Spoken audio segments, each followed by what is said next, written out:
Brian Searl with Insider Perks and Modern Campground. As I told everybody here on the show, if I happen to freeze or the computer crashes or I disappear or something weird, that's just carry on as normal. The show will be better without me. My entire computer processing unit is apparently dying, and it's a known defect, and they're shipping me a replacement. So that's what I have to start 2026 off with an interesting bang. So we will see if we make it through this entire show in one piece. Welcome everybody to the first episode of 2026. We're excited to have another year under our belts here of MC Fireside Chats. It's our 6th year. Can you believe that already? 6 years we've been doing MC Fireside Chats. We started in at the beginning or during the pandemic. It was actually MC Fireside Chats was not called that then, but it started as a show with Ojai Barvik back then to report on pandemic updates, and then kind of evolved into what we have now. So interesting history. At some point, we should count how many episodes we've done. Probably a lot. So thank you, everybody, for joining us. How's everybody's holidays go? Did you guys have a good holiday? Happy New Year, everything? Anybody want to talk about something cool they did, or you just stayed home with family like me and kind of just was chill? We went to South Africa. Oh, okay. Well, tell us about that. What's Christmas like in South Africa? It doesn't feel like Christmas to me because obviously I'm used to being in the Northern Hemisphere and having a cold Christmas. It was 37 degrees, which in Fahrenheit is like nearly 100. So we were roasting, and it's really different. You don't have your traditional main meal on Christmas Day. You have leftovers. You have your main meal on Christmas Eve, and it's just you go to the beach, and it was a totally different one for us.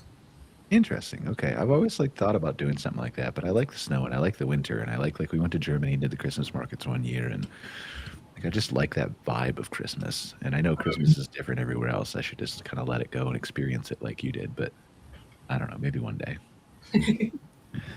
All right, well, do you want to go briefly around the room and introduce ourselves? Do you want to start with Phil first?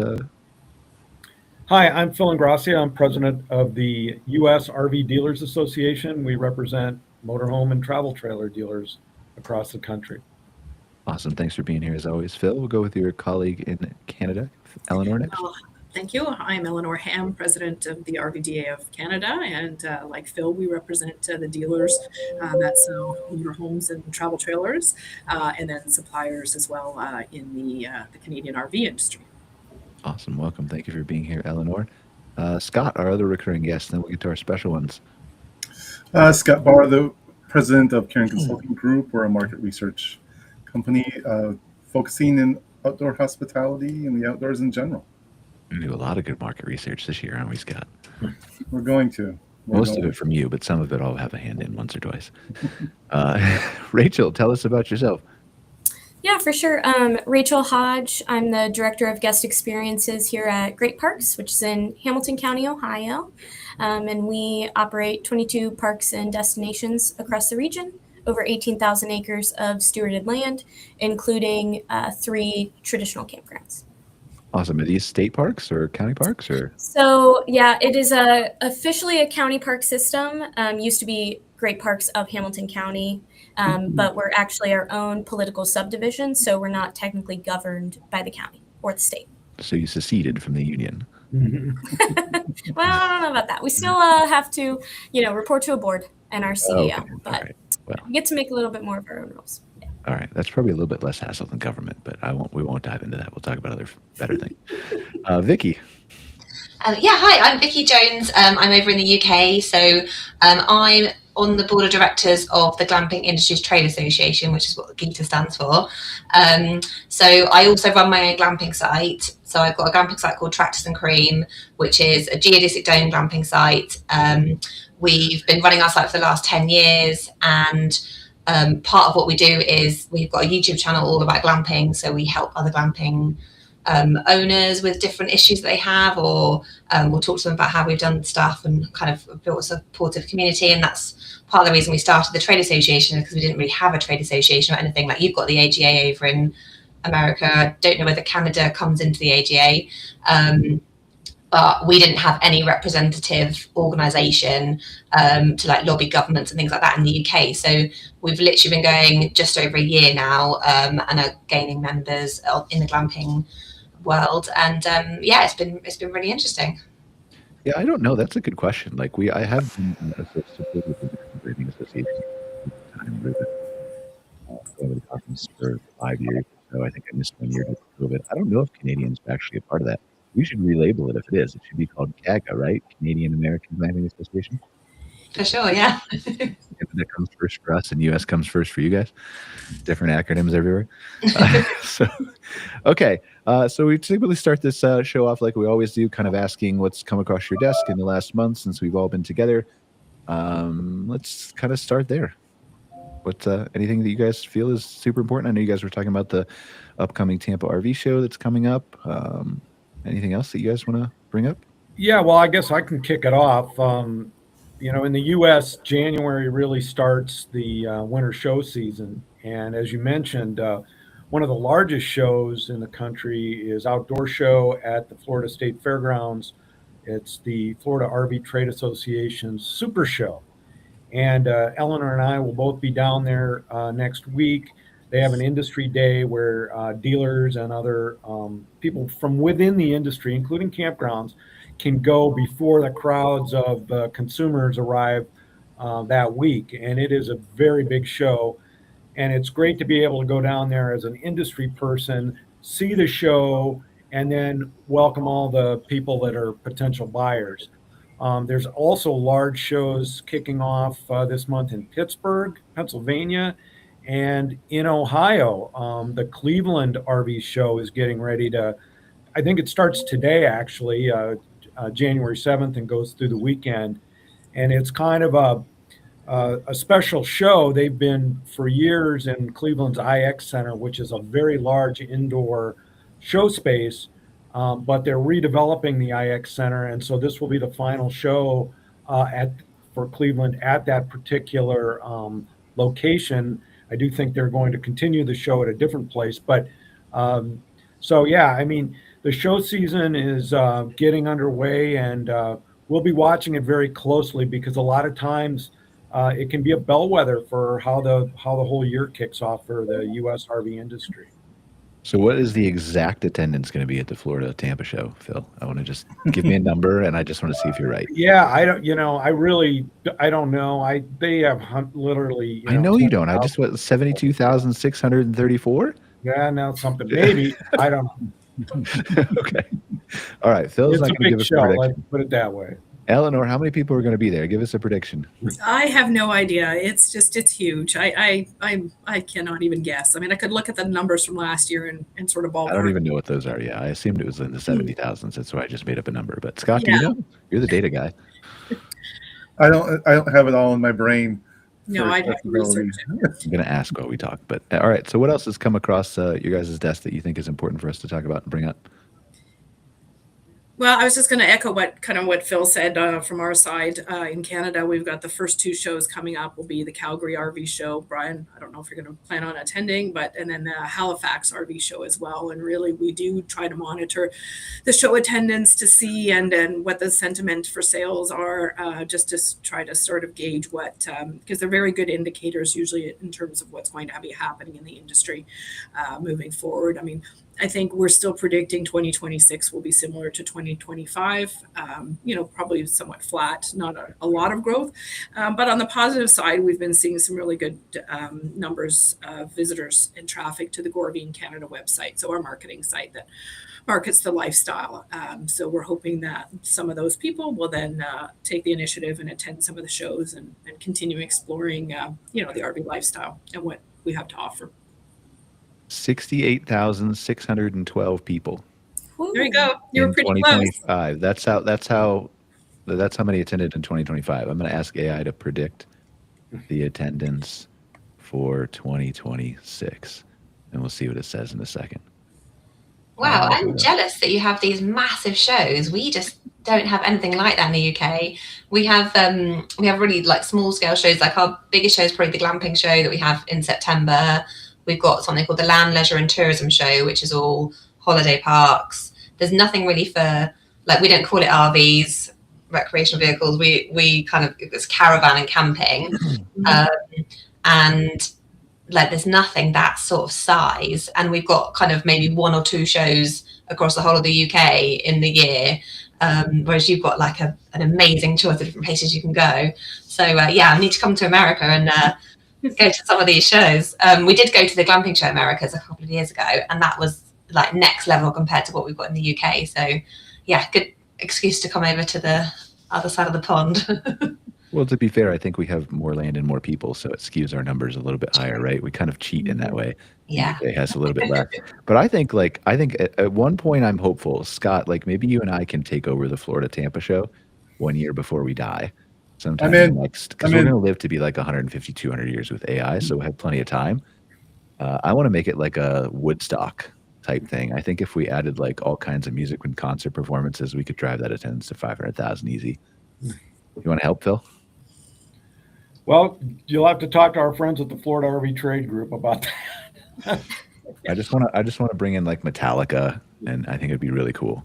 We could get some new people interested in the RV lifestyle that never considered it before. This is what prediction range. Conservative is 64,000. Most likely is 70,000, which would be up 2,000 from last year. Optimistic is 74,000. I feel like it's just hedging its bets. So yeah, I could have probably come up with that. Yeah, that wasn't really very creative. So well, the weather's going to be good. I checked the weather for next week, and it should be good. That should help us get up to the higher end of that prediction. Do most of the people come from Florida to that show, or do they travel from all over? Or well, it's a combination of Florida residents, snowbirds, and people coming in from all over. The Southeast. It is a huge regional show. Because in Florida, you've got kind of a microcosm of the whole U.S. market, because you've got all the major player dealers in that market. Blue Compass, Camping World, Lazy Days, now Campers Inn, and then a number of regional players beyond those national chains, La Mesa, and some of the other big ones. So it's, those dealers are pushing attendance. And of course, Florida RV Trade Association puts a lot into marketing to get people there as well. Scott, what have you heard about? Because I've heard some anecdotal, not real. I don't have proof, although I probably do have proof in the data that I have now, but I haven't looked at that proof. So we'll call it anecdotal for now. Scott, what have you heard about like the occupancy in Florida parks over this winter so far? Because I'm wondering if that may play either a positive or negative impact on the attendance of the shows. Occupancy is going to be probably a little bit down overall. The Canadian market is impacting that. Sorry, but no, we know. But well, it's not Eleanor and I's fault, to be clear. This is a self-inflicted wound, okay, guys? No, I'm just no, but when you consider that Canadians don't make a huge percentage of the stays, but it's enough that it does create an impact. And so everything else being constant, you're going to see occupancy down a little bit. It would just due to that. European travel is going to be way down too. It doesn't make a huge segment of the stays in Florida in the wintertime of snowbirds, but it's enough that it might be noticeable. One of the things we might be seeing is that the snowbirds might not be staying quite as long as in the past. Okay. So I keep an eye out for that. I've heard rumblings about that people are, it's not anything about booking window, it's about actually how long they stay. So those are some factors to keep an eye on. Interest remains high. So we can't hang our hats on it necessarily. And I won't hang my hat on there because you'd see how gross my hair is from being outside. But it's one of those factors that impacts these things. I just as an aside, for example, I live in Maine. In our stays overall from Canada were way down. In some of the parks, especially on the coast. Old Orchard Beach is a big destination among people from Quebec. But what happened was, because there was now some more capacity there, other regional guests showed up. So they made up for it a little bit. And we may see that a little bit in the market like Florida.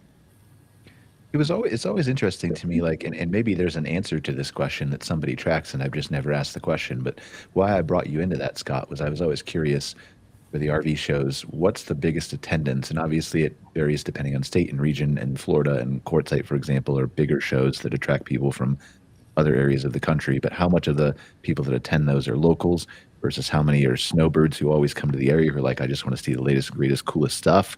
And then how much of the people who come from out of state?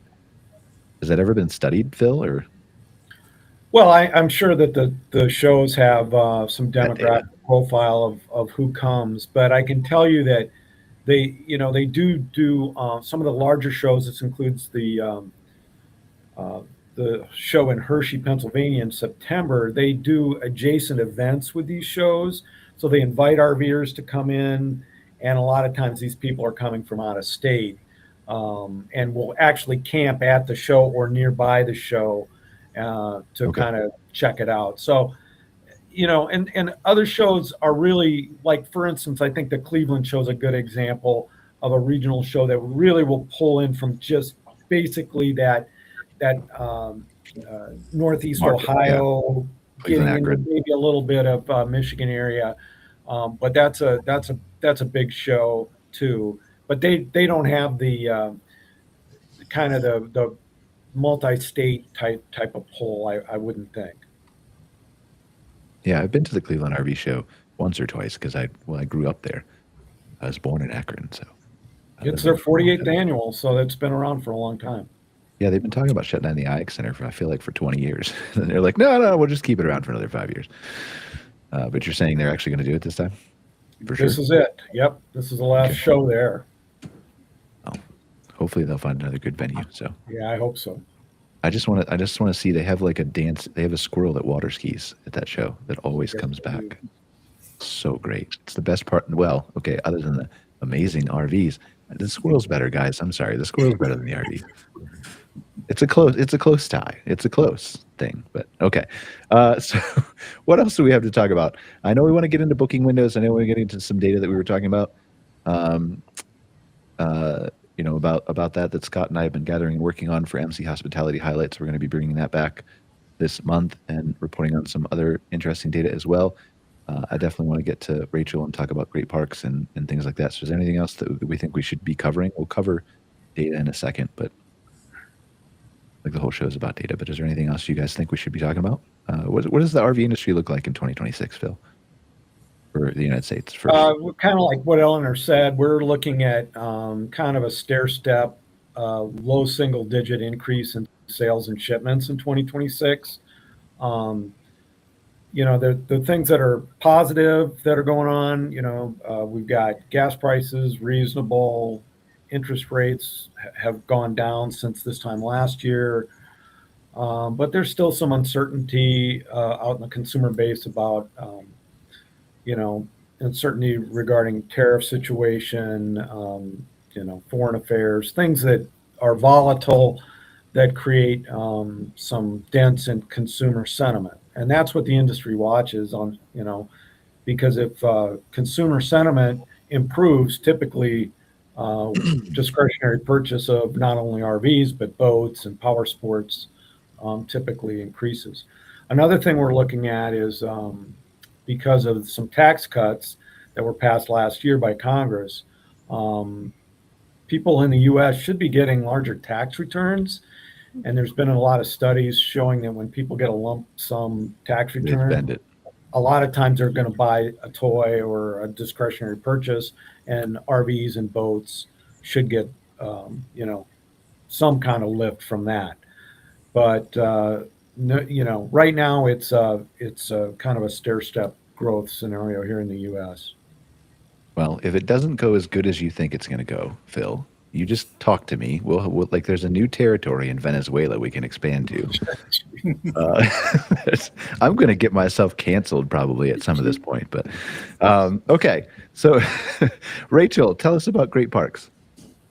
Yeah, for sure. So like I said at the start of the show, Great Parks is a county park system that's its own political subdivision. We have 3 campgrounds. So one larger campground has 121 sites. most of those are tent and small camper RV sites, about 71 of those. And then we made some upgrades last year to expand the pull through and the full hookup sites. So we've got 12 pull throughs now, 32 back end sites, and then we have 6 rustic cabins. I'm sure nothing like the glamping experiences that I've heard about. I've watched a couple episodes of this podcast in preparation, and I've looked up some really cool places. Our cabins not as nice as those. Rustic is the right word, but they do have air conditioning, so that's good. And then we have 2 other small campgrounds that are mainly for tent camping. One's like strictly pods, tents, very primitive, no amenities on site. And then the other one has just under 50 tent and small camper sites. Then it has a shower house and things like that. So I know this show is mostly about data trends and insights for our first week here. So I'm curious, how do you guys track that we talked about how you're a county park system, but you kind of have the board and I think chairman you said you report to, or the CEO. Yep. How do you guys track those dynamics? How do you guys pay attention to data? How does that impact what you guys do in your operations? Yeah, for sure. So it's definitely a balance because we are responsible for stewarding public land and taxpayer dollars. So at the end of the day, what the taxpayers and what our stakeholders in the community are looking for is what we're really building towards, and then trying to, in addition to what they're telling us that they want through our master plan process and, surveys and things like that, then incorporating that market data. So part of that master plan process, which we implemented in 2019, was to increase the unique camping experiences in our region. So we made some of those additions at the Winton Woods facility. We also took like the shower house amenity down to the studs and brought it back to life, which is showers, restrooms, and then laundry facilities. And we, have to balance that kind of those amenities, things that people want, upgraded electric, Wi-Fi, nice showers and things, with our conservation focus, because we're also a conservation agency.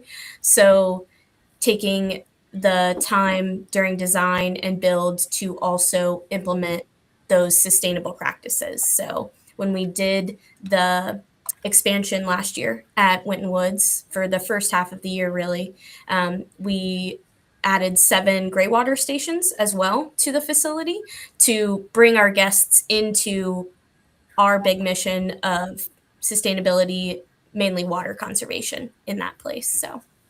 So as you're studying this and trying to, your title is Director of Guest Experiences, as you're studying this and you're trying to figure out what do guests want, like obviously there's some standard things that you can take away from the data that like Scott and KOA put out, or the data that RVIA puts out, or things like that we know are trending in private parks, the types of RVs that are being sold. Are there other data sources that you're going after or paying attention to that you're looking at, like because you talked about your unique challenge of balancing conservation, but are there ways that you feel like there's a target demographic or market that you can appeal to as the county type park that has to blend that together?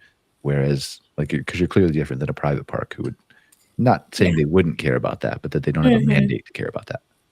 Yeah, for sure. I think that when we're playing this balancing act, we're obviously looking at the data for, camping, for RVs, for the types of folks and people who we need to attract for those. But then we're also looking across all of our destinations and our facilities on what guests need at all of our locations. So that's also part of it. Who are we attracting when we're doing our education programming, when we're doing our adventure programming on Winton Lake, which is in the campground, some of the sites back up to the lake.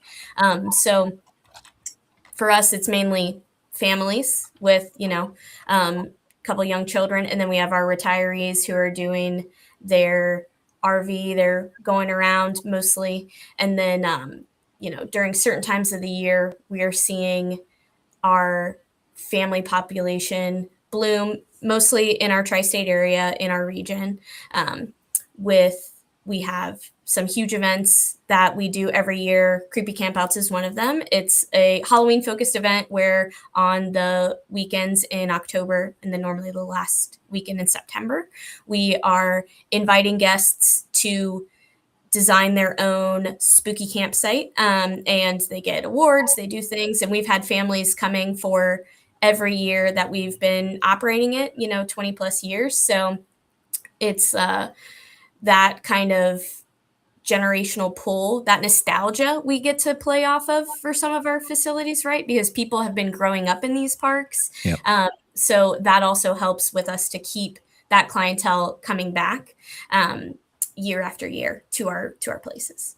What's something that you're really excited about for 2026?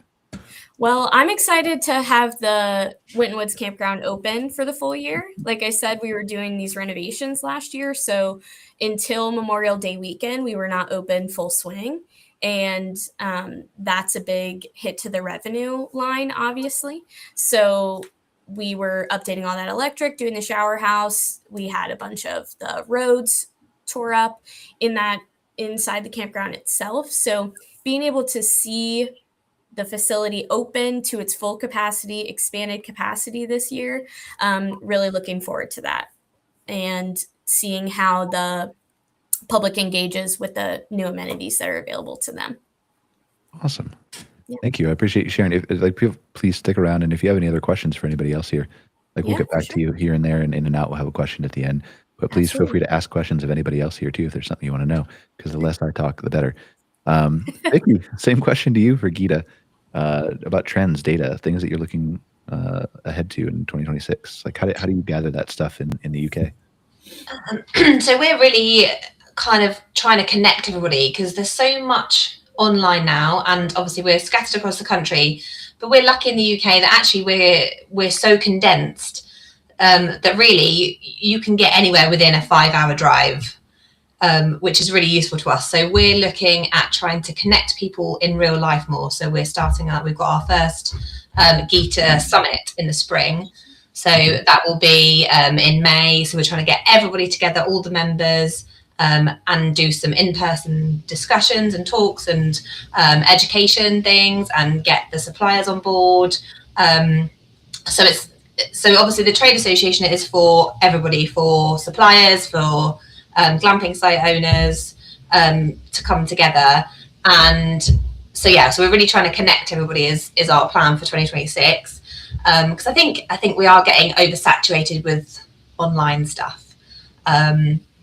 So data wise, we haven't really got a huge capacity for working out data. We're a volunteer team, so we've got one actual kind of member of staff who's doing the day-to-day, the consulting with the government and the kind of legal stuff that we need to do. And then the rest of the board is made up of volunteers. So they're volunteers across suppliers and across, I'm really sorry if you hear weird noises, but my son is getting ready for bed. Totally fine. I have a dog sitting here. Everything, we're used to it. So we're not in a position, because we all run our own businesses, to kind of take time to gather any data. So we're kind of really heavily relying on what we're told by our members, and what it's something that we need to look at for 2026. And so if you've got any tips for kind of how we would go about gathering data from people, we'd be much appreciated to hear it. I think that I will let Scott take that question after I say that. Scott, are you interested in gathering some data for the Glamping Industries Trade Association in the UK, maybe? I would love to. I think I would love to too. We're willing to help Vicki. That would be amazing. I'll have the price tag because he's actually an expert, but I would be willing to. Yeah, it's just so, we've kind of put out a couple of surveys, but getting people to actually respond to these surveys is very hit and miss. And as I say, we've only got 120 members. So, and we know that the glamping industry in the UK, we've got around 5,000 glamping sites. So it's having no marketing budget and trying to get the word out. having to do everything on a shoestring essentially until we can gather enough momentum for it, because it's still very new.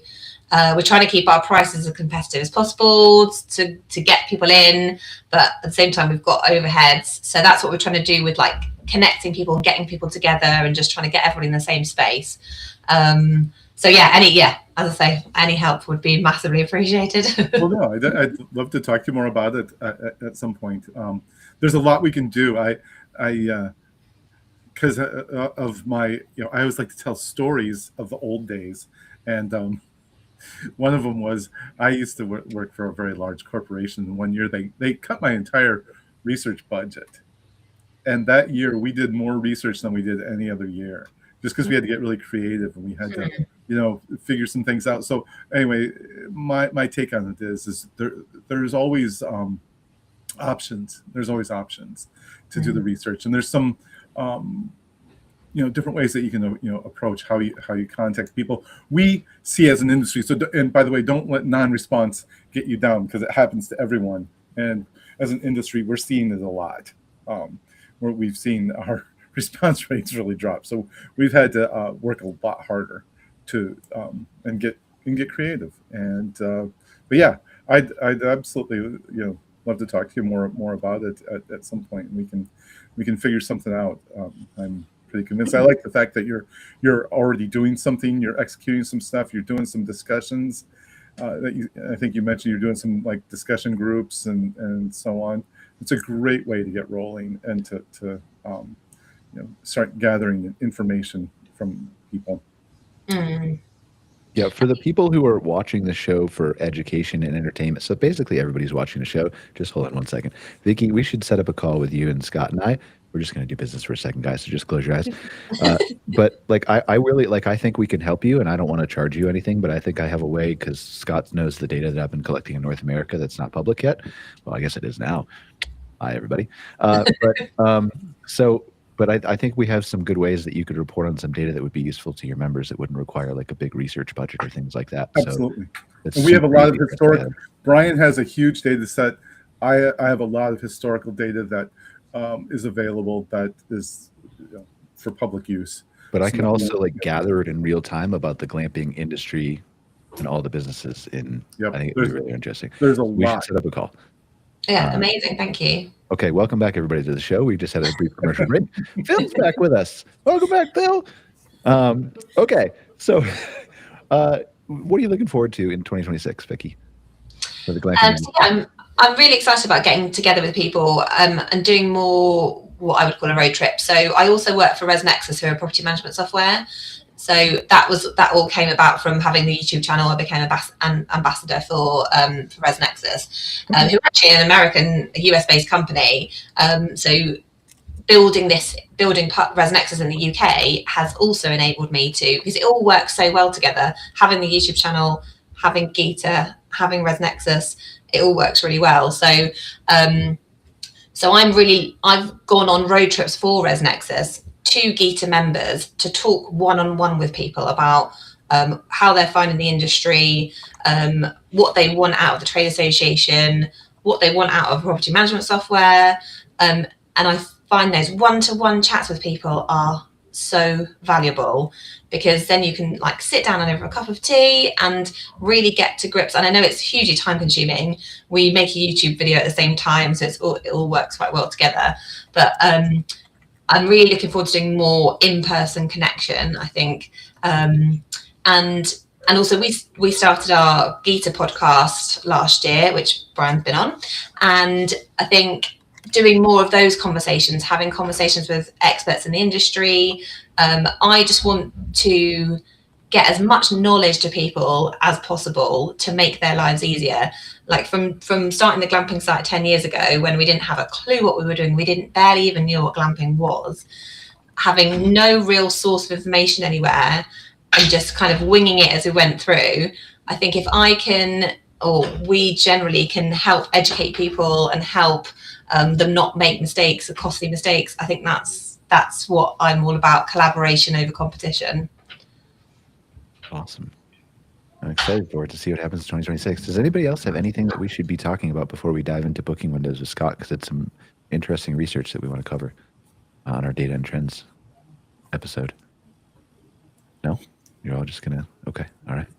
Scott, so we've been doing some research. For those of you who don't know, we started MC Hospitality Highlights, which is a data research report for Modern Campground. What was it, like, well, almost 3 years ago now, right, Scott? But we took like last year kind of off. We kind of took last year off, yeah.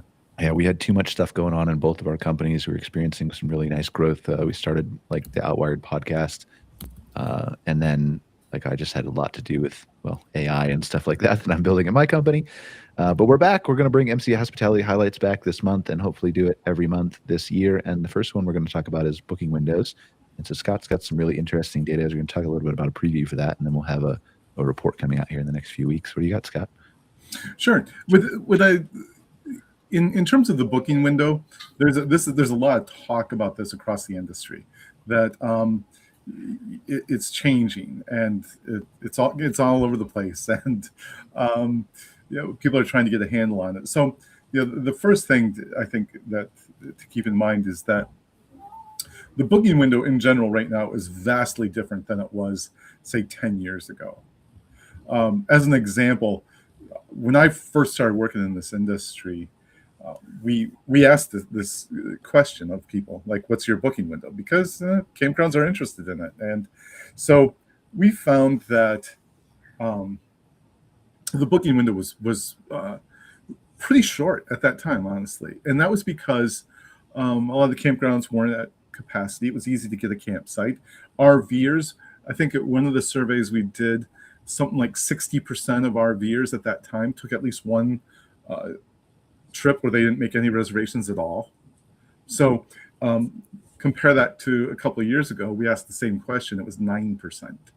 So you have a vastly changing market overall. I'm doing this to give a little background because I think it's important to keep this in context of where we're at now. So you said 90% of people a few years ago make reservations in advance. Just to clarify, I probably just missed it because I'm old and have bed here. Yeah, correct. That is correct. So yeah, 90% made advanced reservations. They did not take, last minute trips. They didn't just go out and okay.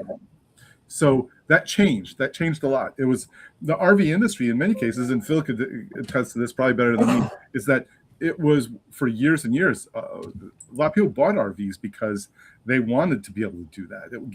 You have a traveling home. You can take spontaneous trips. You can stay wherever you want. And you don't have to make all these plans. And then when COVID hit and the campgrounds got really packed, people couldn't do that anymore. So you had, some other things happen with, in terms of boondocking and so on. But really, to focus on the campground industry and the booking part of this, what you had was people splitting out, where you had most people really booking as far out as they could, because the campgrounds were packed, the good campgrounds, the good sites filled up immediately. So everybody was trying to book way in advance, as far in advance as they could. Now, the last probably 3 years, what you've seen is there's a split, and that split is becoming more prominent. And I'll get to that when I start talking about the most recent survey we did, is that you had people who, again, wanted to take those spontaneous trips. Now, because I want to there's a difference between someone who wants to take a spontaneous trip, which is, it's like, I just want to get up and go somewhere, or I'm going to travel, 500 miles across the country, and I'm just going to stop wherever along the way and not worry about it. But in most cases, it's that idea that I just want to be spontaneous in my travel, versus the person who shortens their booking window for other reasons. Okay. And it could be financial, it could be weather, it could be work or school commitments, and uncertainty. The uncertainty and the sentiment. Phil talked about this earlier, the sentiment and how important that is and how people plan. So what we have now are the group of people who are shortening the booking window, or who say that they're going to shorten the booking window, is increasing. We still have the people who want to do spontaneous trips. That's fairly constant. But what we're seeing, is that a small number? What's that? You said it already. Is that a small number of people who want to do spontaneous stuff? No, it's actually fairly large. Really? Okay. People who want to do it is 42%. 42% of people is, and I would focus a little bit more on the RVers here. It's slightly higher. The RVer crew is the one that wants to take that spontaneous trip because, again, it's easier for them. Well, yeah, they already own their RV. Yeah. Yep. Okay. Yep. So yeah, that's the desire. They don't actually do that, and that's one of the things I want to distinguish here is between what people say and what they actually do. So because for a lot of people, it's like, yeah, I'd love to do that, and then when the time comes, like people will tell you, I'm going to take a solo trip this year, and then they drive out to a trailhead somewhere or something. It's like, I don't like this. I'm going to go get a hotel. So the intentions are there and the sentiment is there, but the follow through doesn't always come along with that. So it's a great time to talk about it because New Year's Eve and New Year's resolutions, and all the people aren't going to gyms right now. Yep. So exactly. It's so what we have now is about a little bit over half the people are saying that they're booking their trips within a month of the trip. That's pretty high. It's higher than most other parts of hospitality. But in other parts of hospitality, it's not. It's usually a little bit further out, honestly. But that 50% threshold is something that we've seen, like not just in camping and outdoor hospitality, but in some other sectors as well. It's depends on the economy and some other factors, but a month is not really a lot of time, especially when you consider during COVID, it was, most everyone was booking several months out. And so, but now people don't really have to, but the big part of this is a shortened booking window overall. Would you separate that from the people who want to take spontaneous trips? People who want to take spontaneous trips, that's a positive sign. That's because they want to take trips and they like it and they like that part of it. But people who are just shortening the booking window is something to keep an eye on, because what happens is when someone delays anything, the chances of them doing it decrease a lot. And we can go back to New Year's resolutions. It's like, I'm not going to go to the gym today. I'm going to start next week. Yeah, I'm staring at my home gym and I haven't used it in 2 weeks. So it's and we see this, it happens. Like we've asked questions in the past about people delaying their trips. Are you going to delay your trips to later in the season? And they'll say, yeah, I'm going to go in the fall this year. And then the fall comes and then a lot of them don't go because life happens in the interim. Things happen. And so whenever someone tells you that they'll probably do it, they probably won't. And so what we try to do is measure that softness in there, that soft kind of response zone. The people who definitely say that's a little bit better, even those, but so again, getting back to the booking window part of this is if someone's shortening their booking window, they're delaying making plans. They're delaying it for, as I mentioned, some of the reasons we've seen that people mention are uncertainty about pricing, uncertainty about work, family obligations. All those things come into play. Just uncertainty about the economy and gas prices. Phil, you mentioned gas prices coming down. That's one thing that we can actually, I think, start removing from the consideration set, because I think the future is showing that gas prices are at least going to be steady for quite a while, if not going down even more. Yeah, we've got a new supply. We talked about that earlier. And that's helpful for people because they know they can plan on that cost, so they know how much it's going to impact them in their planning. So the shortened booking window is, again, we're seeing over half the people are say they're going to plan their trips within a month, and the people who are shortening their booking window, again, as I mentioned, the most common reasons are life factors, but don't downplay the external factors like chaos, instability. Well, because those impact the life factors too, right? Correct. Consumer sentiment is a big one to keep an eye on. As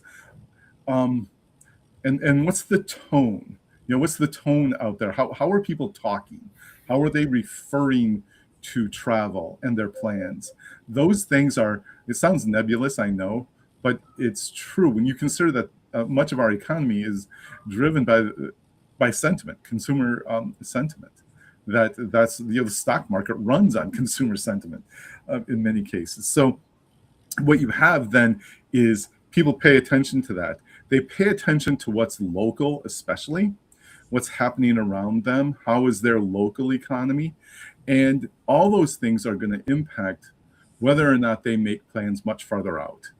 The positive part that I would say about all this is that what we're seeing are the people who are the most avid campers, glampers, RVers, are the ones less likely to shorten their booking window. It is the most reliable group we have. And the one thing we've seen over the last couple of years is we've increased the number of those people in our ranks. So that's a good thing. And it's what's helping keep us steady. So they know how to make those adjustments. They know how to how to plan. They know that they're going to go to the same place every year. And that's one of the things that we look for too. It's like, if they know they're going to the same place and want the same site every year, they're going to book it as far out as they can, because it's part of what they do. What holds other people back though is when they want to go to a destination, they can't get a site, or they can't get the type of site they want. So those things will help push people to plan a little bit farther out. For the health of the industry overall, I would encourage people to book further out. I would encourage them to make plans now. So anyone who's in marketing, Brian, is the idea is that get people to book early and often, as they say, and get those plans locked in, because that's that. Again, the longer they wait. Because we're all people too. We're owners of camp. I'm not, because I'm not brave enough. But most of us when watching the show are owners of campgrounds. And for our own mental health, book early, please, so we don't have to panic and worry whether it's coming.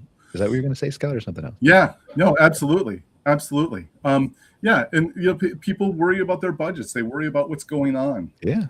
Out. Personally, the uncertainty of prices, and this is something, and Brian and I, we've talked about this too, the idea of how much it costs to stay at a campground or glamping park. Oh, we have that data. There's the perception is that the prices keep going up, but what we've seen is prices haven't gone up, and I consider that is something, an opportunity for campground owners and managers to communicate with people. It depends on where you are, though. We'll study this later, Scott. But we ran a data point that showed it's 3 times more expensive to camp in the northeast of the United States than it is in Nebraska. Well, that's a regional difference. Yes, for sure. But it's interesting data though on the pricing and how much it's gone up or down, or and that regional stuff. It's like I mentioned earlier, local. What's happening at the local level, obviously impacts all of these things. So it depends on where you're drawing from. But people are staying closer to home. They want to have adventures closer to home. We're seeing overall that as well that people are booking fewer trips, but they want to take more meaningful types of trips, maybe a little bit longer. Whereas just a few years ago, it was people wanted to camp take a bunch of shorter trips. But now, even though they're staying closer to home, they are taking trips that are a little bit longer, and maybe staying closer to home helps them do that. And then all this applies to that idea that when someone is considering booking a campsite, that the calculus they're doing is what's my budget, where am I going, what's the weather, what's what's going on externally, what factors are impacting the area I'm traveling to. Are there disruptions? Are there again, are there weather? Is there wildfires? Is it hurricanes? Those things, we can't control any of that, and those things are going to happen anyway. But it comes into play when you're looking at really trying to boost your camper night. So again, to just come back to it again, if the sooner you can get people to commit to booking, you do it. The other thing to do is when the idea of pricing is going to be top of mind for a lot of people. It just is. We're seeing a little bit of a split in the higher income folks are much more likely to go glamping and to stay at higher end parks to buy Class A motorhomes, Phil. And they're, but on the other end, people are looking to potentially downgrade a little bit at the type of park or type of site that they pick because they want to save a little bit of money. And one of the things I've done, by the way, if anyone is interested in it, I don't charge, it's free, is that it's a trip calculator on how to calculate the cost of a trip for however many people are in your group, where you're going, and how you plan to stay. And I think that that kind of thing is something that, if you're a campground owner, is something that you could think about doing. For example, the one I did initially was because of where I live in Maine. We get a lot of people from Boston who come up here to our area for vacation. It's like, what does it cost for a family of four to come up for a weekend? The least expensive, by the way, is to stay in a tent and cook all your meals at the campground. But Phil, number 2, bring your RV if you own your RV, and cook your meals at the campground. That is the second least expensive. So, is there anything? Sorry, please finish. I thought you were done, sir. No. That's I was kind of rambling on about stuff that does nothing to do really with booking windows. Other than talking about costs. I'm talking about. I'm going to be talking about making biscuits in the Dutch oven here pretty quick. So, well, give us 2 statistics. Is there a couple statistics from the data that I threw at you really quickly before the show that you think is interesting? We could give people a couple data points on that, like as hard data of what we have, and then I want to get to the last part of the show.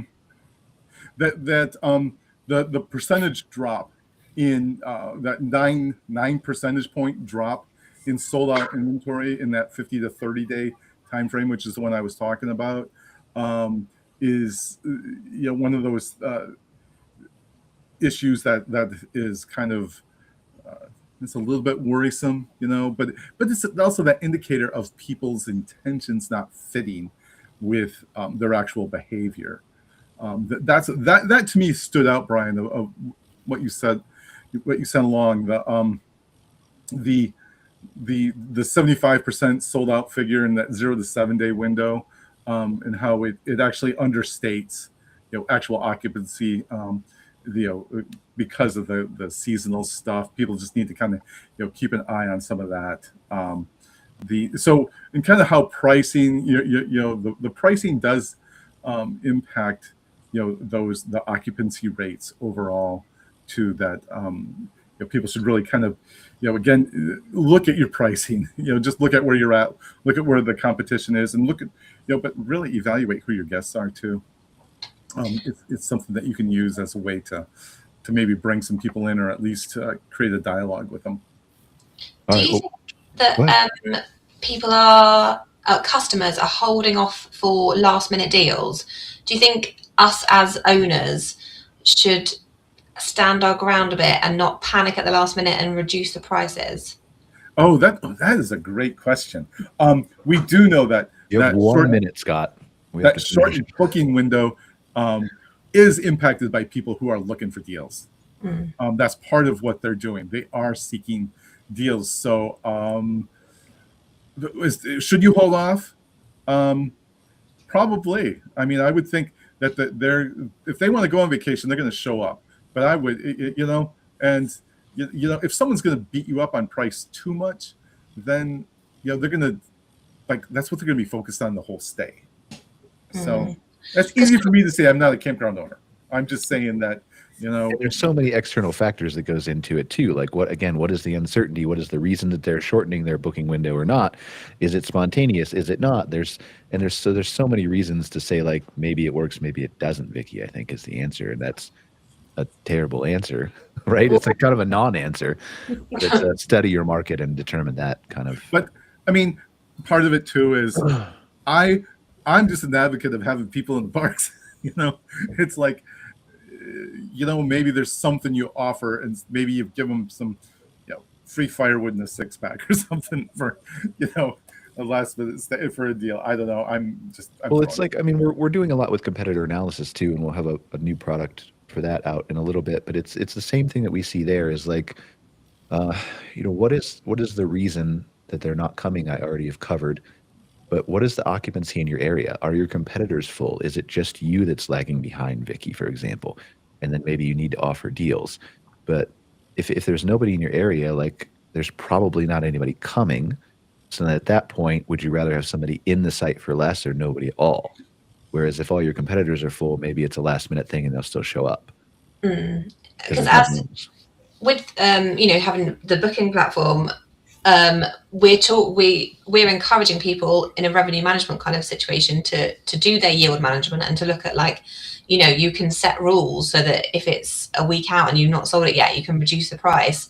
You can look at your occupancy and reduce the price or increase the price on your occupancy. So sometimes the campgrounds and the glamping sites are just doing it automatically because that's what their revenue management software is telling them to do. And so I'm wondering, like, we don't discount our prices. We stick to our prices at our glamping site. Yep. Because I would hate somebody who's been sensible enough to book in advance and they're the kind of people I want them to book in advance, then being kind of discouraged from doing that and thinking, I'll just wait till last minute. And that is not how I want to operate the business. I want people to book way in advance. I agree. And by the way, people assign the price they pay is part of the experience. They put that into account when they're there. You don't want them talking about it because you hope your hospitality overrides that. But it is part of the experience, because if they come in and they're like telling everybody what a great deal they had, by the way, that's not going to work well for you. Because other people are going to be like, well, why didn't I get the deal, kind of thing. The other part of that too is just, again, it can erode at the value that you're offering your guests. And it's like, don't sell yourself short on the value of what the experience your guests get. All right, so we normally wrap up the show with everybody asking each other a question. I don't know how far we'll get into this, but we're going to try. So typically what we do in the last few minutes of the show, we start this normally at 10 minutes left. We're starting it with 2 minutes left. So we'll see how fun this is. But so typically what we do at the end of the show is we kind of go around and have everybody ask one other question, something interesting that you'd like to ask another guest on the show. So for example, and I don't know if Eleanor, if Phil, if this show has done it yet, but we typically do like Eleanor, if you want to ask one of the other panelists a question, go for it. But then nobody asks, let's say Eleanor asks Vicky a question. Nobody else can ask Vicky a question. And then we do process of elimination. Vicky asks next. So Eleanor, you want to go first since I called on you? Sure. Anybody you want to ask a question to about anything? I want to ask Scott about his trip analysis, the cost analysis. Is that, like, we had done a survey with Glamping in Canada years ago, and it's very costly for us to update our, trip cost analysis. Do you have a specific tool that you use, or how do you do that? Because we had 5 different trips in Canada, with different types of RVs, different types of scenarios. But you said you do this, so I'm just curious as to. I created it. It's mine. Okay, so it's my algorithm. So that's why I can share it with anyone I want to. So okay, so I should get in touch with you. And we can. Yep. Okay, perfect. All right, Scott. Who else you can ask a question to anybody? Rachel, Yep. how is in Ohio? How's your occupancy been in your area in general? Like, I know that we're winter now, but I mean, like the past season, how did it go? Just briefly, how did your season go? How were things? Yeah, so last year with being closed for half of the year, not being at full capacity, it's hard to really get an idea of the occupancy, down a little bit from 2024, but still high on the weekends, especially Memorial Day to Labor Day. Obviously, that's our hot season. And then for us at Winton Woods, the creepy campouts, every site is sold out every night. That is a non-negotiable. It happens every year. They go live on November insert day. They're sold out by the first hour. So it's nice to have something, that is going to hit every year. And that's what we have right now. And then we're trying to figure out how to expand that opportunity to our other sites to kind of give that specialized experience, but then also something that we know people are going to come to and we can guarantee, that revenue. Okay. Yeah. Thank you. Your turn, Rachel. You can ask a question to anybody but Scott. Okay, perfect. Vicki, so when at the glamping, you also operate a glamping operation, right? So at that operation, what is the facility like, and what are the other kind of specialized amenities that guests could do in your space? So we've got 6 geodesic domes. We've got an event dome as well, so it's a 10-meter event dome. So the things that we've done in our site to kind of differentiate are bigger communal spaces. So we've got a big stretch tent that's got sofas and coffee tables and chill out space.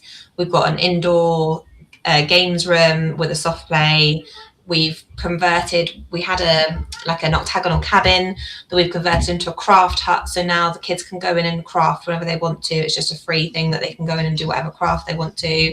We've got a treasure hunt on site as well, so that the kids can find their way around all these different things by going and finding letters and then unscrambling them to reveal a word, and then I give them a prize. So it's all about giving the kids lots of things to do. We've got an honesty shop on site as well, so that the parents can chill and the kids are entertained. Nice. Awesome. Vicki, pick the United States or Canada of RVDA. I will ask a quick one to Phil. What is your average daily rate for? How much does it cost to stay at an RV site? I have no idea how much you guys are in Canada or America. Well, I'll maybe go to Scott for that one, because it's a major range between the fully deluxe RV parks to kind of transitory parks where people are just pulling off the interstate. What's your range for KOA these days? In the rates, it's geez, it's like for a tent site, it's like 50 up to I think for they have those super deluxe sites, they're like 125 now to 135, I think. So to bring your own RV and just right. There's such a wide variety of different sites. Like, for instance, KOA now has sites that have their own patios and cookout areas and things like that, and then there's others still very, very basic, where you're just pulling in with just the most minimal hookups. So it really ranges. And then of course you've got public campgrounds, which are typically more rustic, and their rates are can be half of a private campground. It's really all over the map, literally, is how much people are charging these days. We'll give you some clarity on that, Vicki, in the coming weeks. Scott and I are working on something really detailed and interesting to answer that question. You'll have it too, Phil. All right, Phil. Well, you're left with Eleanore. Which is the greatest person to be left with. You already know that she's going to come to the dinner with you on Friday at Tampa, so you can't ask that question. Yeah, I just confirmed that, by the way, Eleanore, too. So you're in. Thank you. But I do have a question. We're getting some anecdotal reports about Canadian snowbirds staying home from, Arizona, some of the Southwest areas. Is that what you guys are seeing, or are Canadians staying put this winter? Yeah, that's what we're reading in the media. They're either going to other destinations or not, traveling to the U.S. I mean, there's definitely still are that are coming. The interesting thing is that, because of that, some of the fall shows saw, typically the snowbirds that would be buying some of the larger product to come down to the States, that product was not selling as much in the fall. So that's how it affected our dealers. But yeah, I would say that most of the data that, and I'm just reading it in the newspapers at this point in time, but that a lot of people are not traveling or making different travel arrangements for this upcoming year. Cool. Well, all right. Any final thoughts from anybody they want to share before we wrap up the show? I know we're a couple minutes late. All right. Well, thank you guys for joining us for another episode of MC Fireside Chat. Scott from Karen Consulting, Rachel from Great Parks, Vicki from Gita, and I can't remember the Tractors and Cream. Yeah, you got it. Look at that. See, I'm not as old as I thought. Wait till next week. I won't get it right. Phil Ingrassia from RVDA of America and Eleonore Hamm from RVDA of Canada. Really appreciate you joining us, all your input, all the great conversation. And we will see you next week on another episode of MC Fireside Chats. If you're not sick and tired of me and Scott, we will be on Outwired in about 54 minutes, dissecting, I don't